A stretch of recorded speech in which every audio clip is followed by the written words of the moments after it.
days. So we got heat, and then using that heat to fuel some storms later on in the evening. Right now across the area we're at 74, dew point is 70. It's muggy, it's kind of murky out there. Same feel, same start as yesterday, but we'll see how much sunshine we can get through. I think we can get more sun today than we did yesterday, and that's going to bump our temperatures up a little bit. But let me show you the one wild card here. We have temperatures in the 70s right now, a lot of 70s, a few 60s holding on to the west.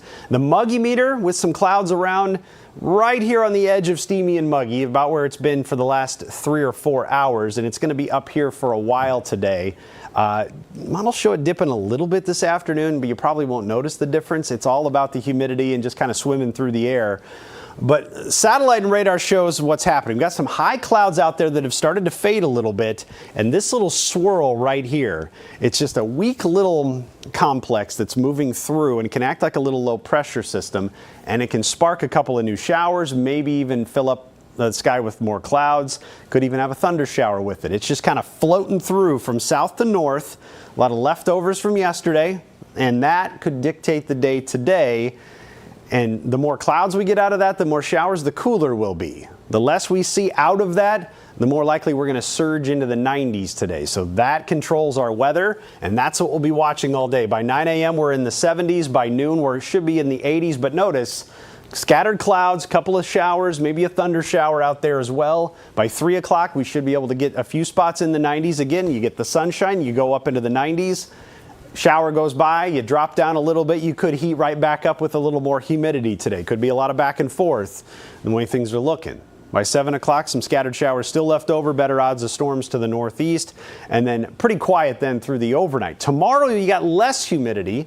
That drops down in the muggy range as opposed to the steamy range with a little less moisture in the air.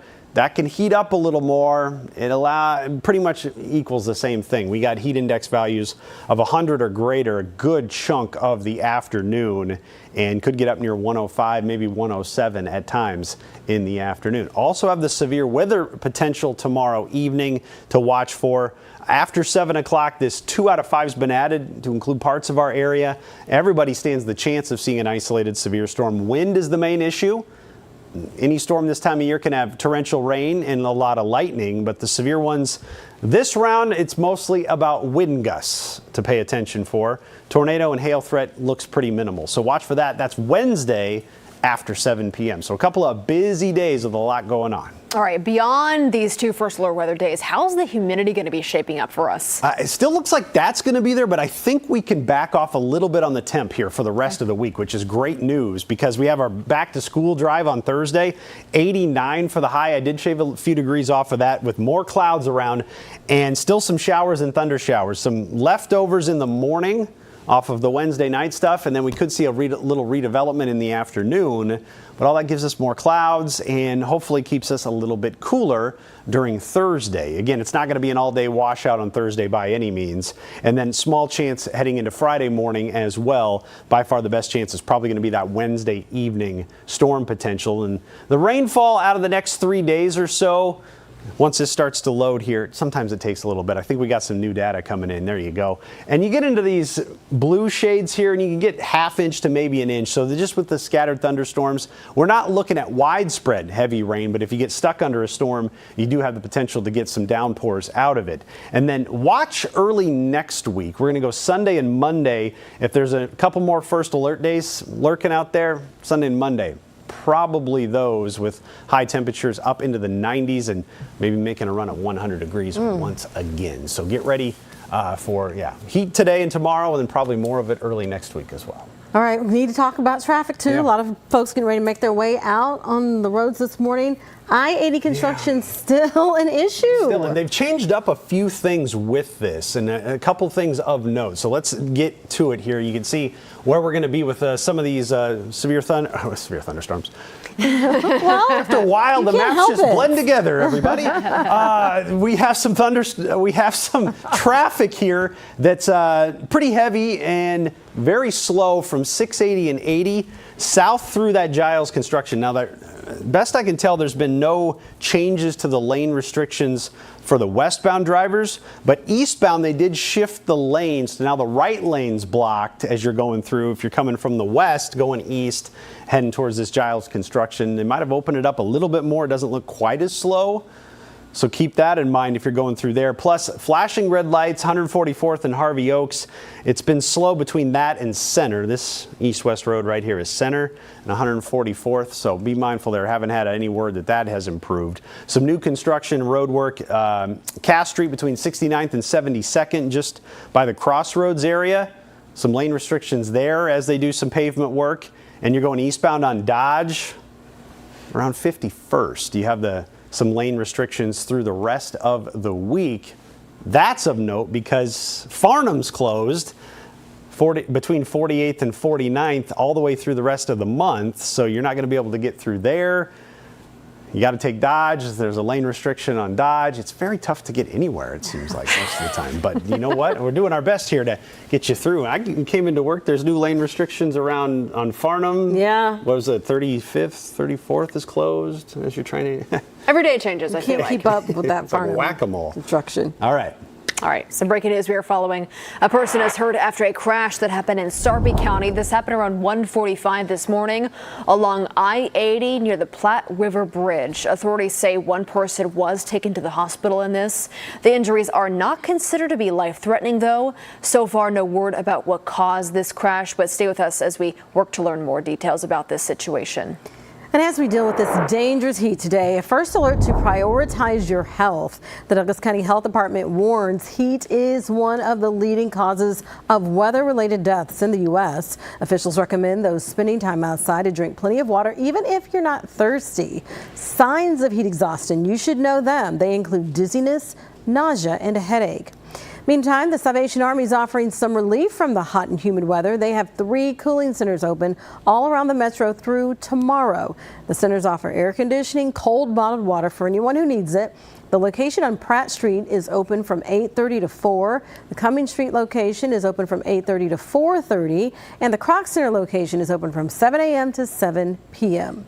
All right, over here at the safety desk now with Maria Kay. Maria, some people have been noticing the grocery bill going up. Yeah, and experts say it's because of all of this extreme weather that we've been experiencing. It's making some basic food products more expensive, not just here, but all around the globe. So research looked at high temperatures and how those have affected produce costs in the long term. So this new research looked at short-term price spikes around the world as a result of extreme heat, drought, or heavy precipitation between 2022 and 2024. One example, they talked about olive oil. It saw a 50% price spike in Europe last January compared to 2023. And they say it was because of a prolonged drought that happened across Italy and Spain in 2022 and 2023 that had a ripple effect all over the world. Interesting. Okay. In the meantime, switching gears now, you have a safety alert for anybody with an above the ground pool in their backyard. Yeah, a lot of people might be using that today, but millions of those are being recalled after, unfortunately, a lot of kids have drowned. So those pools are made by Bestway, Intex, and Poly Group. The compression strap that is around the outside of the pool, those can serve as footholds for kids. You can see it right there in that picture, and it allows them to climb into the pool even if the ladder isn't in. So the Consumer Product Safety Commission says 9 kids have drowned after gaining access to the pool by using those compression straps to step up. Roughly 5 million of the recalled pools have been sold since 2002, and many were sold at a lot of major retailers, Walmart, Target. You could get them online as well. So if you do have one, you should definitely contact the manufacturers to get a repair kit that can help you fix it and save a life. Absolutely. All right, Kate, thank you so much. We're back after this.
Welcome back, everybody. Sure hope your morning's getting off to a good start. We're already on the warm side as we take a look outside this Tuesday morning.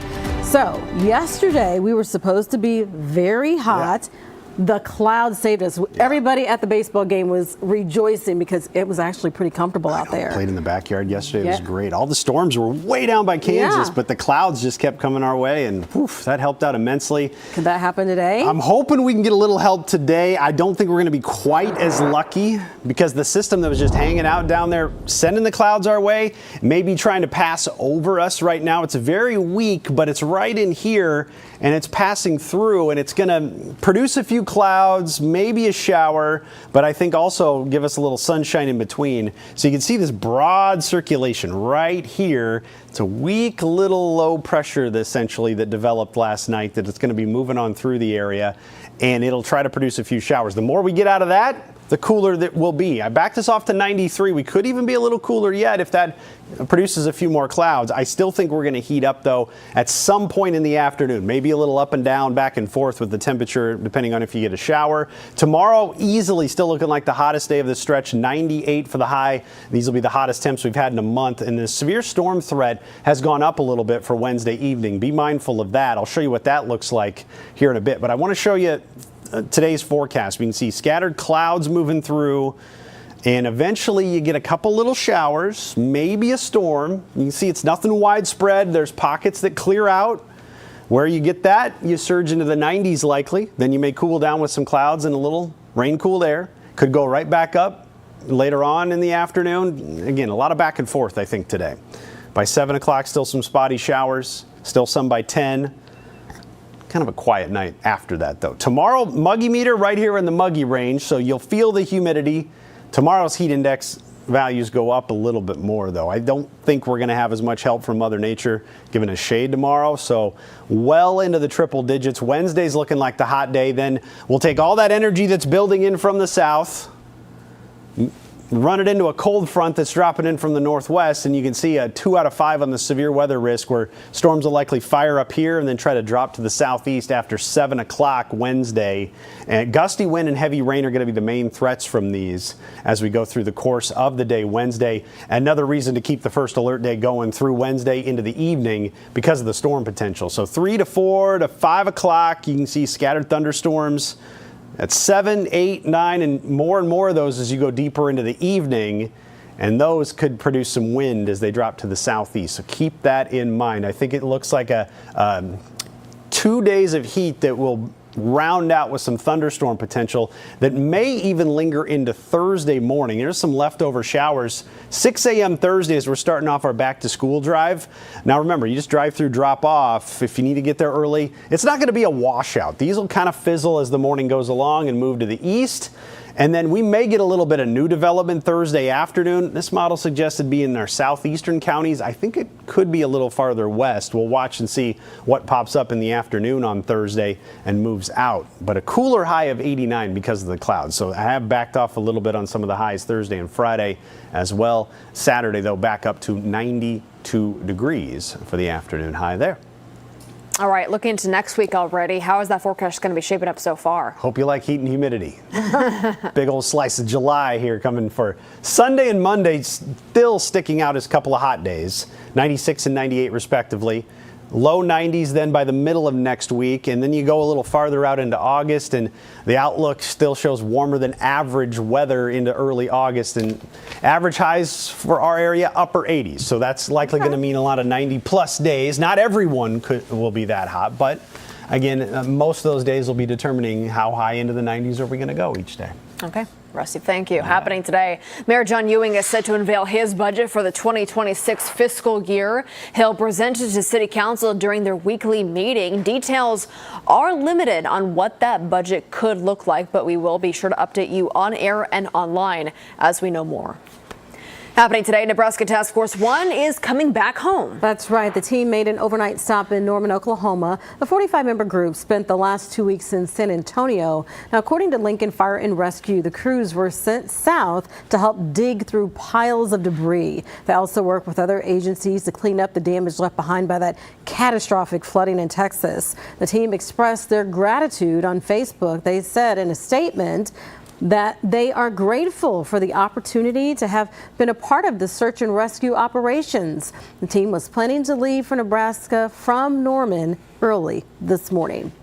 Big Red Extra coverage now. The Huskers will be taking the podium today for Big Ten Media Days. That's right. Henry Letowski, Dylan Raiola, and Deshaun Singleton will join Matt Rule in Vegas. There are just 37 days left until the Big Red officially kicks off their season at Arrowhead against Cincinnati.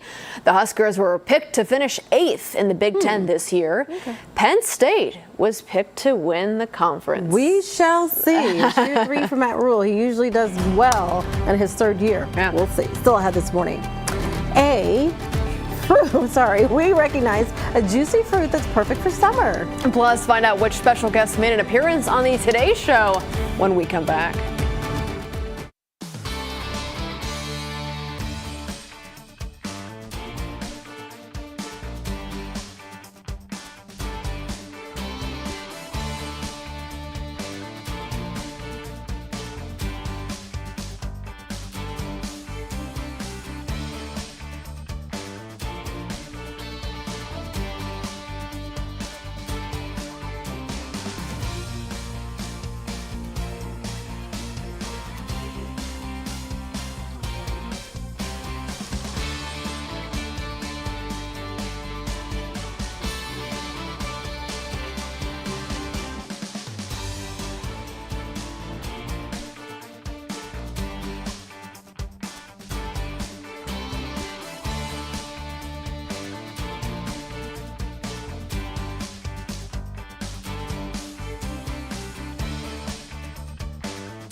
Summer is in full swing and the mangoes are here. Yeah, so why not enjoy one today on National Mango Day? Of course it is. The yellow fruit, we think it's orangish, but it doesn't matter. It was first cultivated at least 5,000 years ago in India. Now there are more than 500 varieties all around the world. They do have plenty of nutrients to offer. One mango contains nearly 2.5 times more vitamin C than an orange. Wow. So Rusty, there you go. That's Rusty's jam. I love mangoes. They're so good. They also contain vitamins A, B6, and K, as well as fiber, potassium, and antioxidants. Well, there you go. Why wouldn't you enjoy a mango? You can get them all. Celebrate the day by eating a mango, having a tasting with different varieties, or making a mango dish. See, I generally ruin the mango because I love, if I'm going to have a sweet drink, it's going to be like a mango lemonade.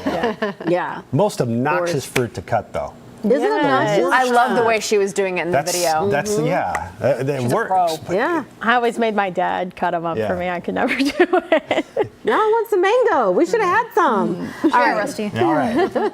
If you tuned in to the Today Show after we went off the air yesterday, you may have noticed a familiar face in the crowd of people outside 30 Rockefeller Center. That's right. Check it out. Who's that? All right. It's Marie Cage. She's holding a sign that reads, "Saying hi to my WOWT family."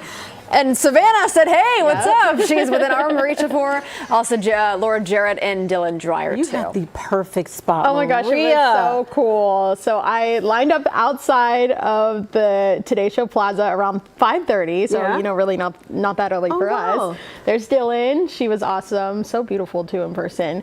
They let us all in at 6 o'clock, and they just said, stand anywhere behind the barrier. And, of course, we watch the Today Show every day because we have to. You know where to be. I knew the spot right there on the corner. So it was really cool to see the behind the scenes production on a national level too. I had never done the Today Show. I'd done other morning national broadcasts before, but never the Today Show. So it was really awesome to see and see the inside look behind the scenes of how it all works. I want to get there too. It's been one of my goals. Well, it's free too. Anybody could go, just line up outside and you can experience it. Well, we were unbelievably obnoxiously rooting and cheering. Like we know TV, but the fact that she was on, we were recording. That's what I mean. Well, I was so excited too. When they got the cameras out, I was like, oh my gosh, my heart's racing, even though we do this every day. But it's really cool. I'm glad you had fun. We had fun watching. All right, we got to get ready for our update in today's show. You can watch it over the air or on streaming. All right, have a great start to your Tuesday.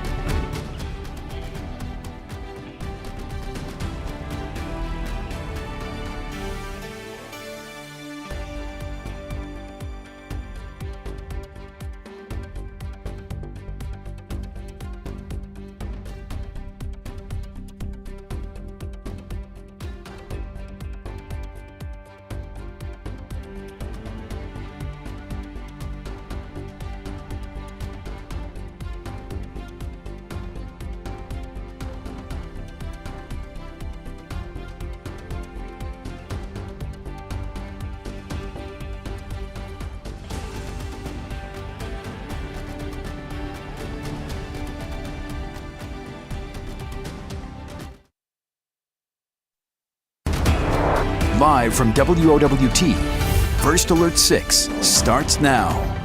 Good Tuesday morning, everybody. It is 7:26. I'm Cerise Cole. And I'm Erin Hartley. It is a First Alert weather day on this Tuesday. We'll get you all those details right now with Rusty Lord. Yeah, busy couple of days on the way. Today has trended a little cooler, so that's some good news. With some clouds in play, I don't think it'll be quite as cloudy as it was yesterday, but it should help hold the heat back a little bit. If it weren't for this little system passing by, we'd surge well into the 90s today. 93 today, 98 on Wednesday. Hottest temperatures these 2 days we've had in about a month. Severe storm potential is going up for Wednesday evening. That's another aspect to throw into the mix here. We'll have to watch for some wind gusts, I think, from some storms by tomorrow evening. Now, the heat index forecast today goes up near the triple digits whenever the sun makes its way out this afternoon. It'll heat it up pretty quickly. Muggy meter up there in the steamy range as well. So it's going to have a lot of moisture in the air. You're going to feel the humidity. You can see this little swirl in the atmosphere right here. This is going to pass on through, try to kick up some clouds, give us a little bit of shade, and we'll see how it goes over the course of the day, but bank on heat and humidity for the most part. Let's get a check of traffic right now, and you'll see that some of that cloud cover is breaking apart. We're getting some sunshine through. There's westbound I-80 as you're going from about L Street down to Giles. So that's slow. I don't think anything's changed with the lane restrictions there. Did see reports that they shifted which lanes are open for the eastbound drivers through this construction. The right lane may be the one that's closed now as you approach this, but it's leading to some slowdowns. There's been some light issues around 144th and Harvey Oaks. I think that looks like that has been fixed, so that's some good news. And a new crash, 16th and Grace, possibly some obstructions there, so keep that in mind. Aaron? All right, Big Ten Media Days kicks off today. Dylan Raiola, Henry Latowski, and Deshaun Singleton will join head coach Matt Rule in Vegas. The Huskers take the podium at 12:30. We'll be sure to bring you updates on air and online throughout the day. All right, almost that time. It is 7:28. We're back with another update for you in about 25 minutes. We'll see you then.